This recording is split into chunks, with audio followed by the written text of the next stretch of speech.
प्यारे बच्चों नमस्कार। मैं कृष्णकांत त्रिपाठी अपने चैनल में आपका स्वागत करता हूँ।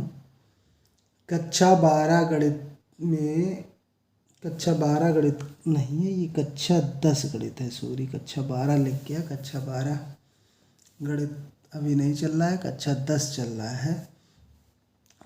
प्रश्नावली 6.3 के 7 सवाल हम लोगों ने कर लिए थे। देखते हैं 8वां सवाल। समांतर चतुर्भुज ABCD की बढ़ाई गई भुजा AD पर स्थित E एक बिंदु है तथा BE भुजा CD को F पर प्रतिच्छेदित करती है। दर्शाइए कि त्रिभुज ABE समरूप त्रिभुज CFB। तो ये सवाल दिया गया, इसका चित्र नहीं, चित्र आपको अपने आप बनाना है। तो समांतर चतुर्भुज दिया गया है, तो समांतर चतुर्भुज समझते हैं क्या होता है।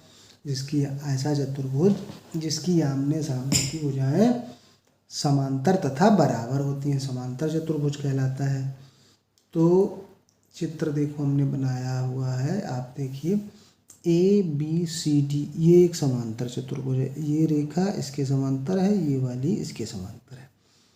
भुजा AD को E तक बढ़ाया गया है।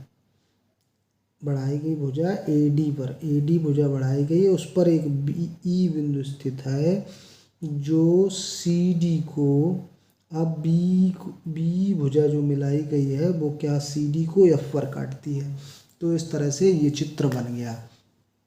तो इसमें जब कोई ऐसा प्रश्न आता है तो सबसे पहले हम क्या लिखते हैं, दिया है।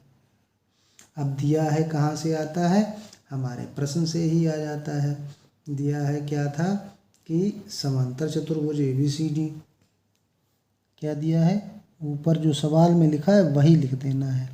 क्या लिखा था, समांतर चतुर्भुज ABCD की बढ़ाई गई भुजा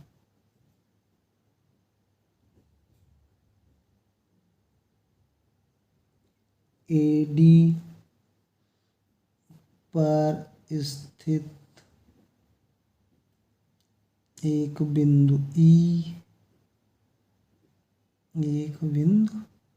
E है तथा BE भुजा CD को F पर प्रतिच्छेदित करती है या काटती है। ये तो सवाल में ही लिखा था, वही हमने लिख दिया, इसी से मिल जाता है आपको ये दिया है वाला पार्ट।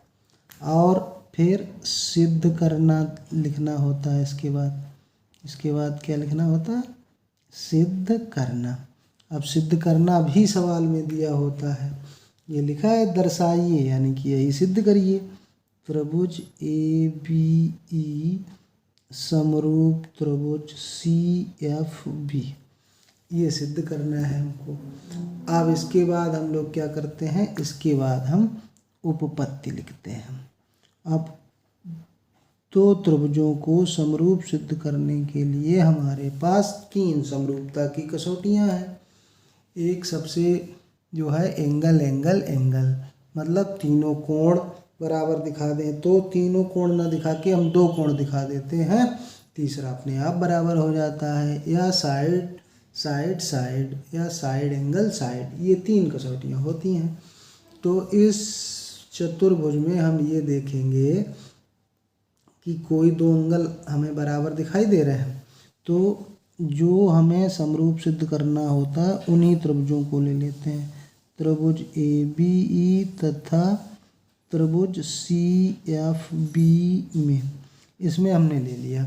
अब हमने इसमें ले लिया तो आपको पता होगा कि जब समांतर रेखाएं हैं, कोई तिर्यक रेखा उन्हें काटती है तो एकांतर कोण आपस में बराबर होते हैं।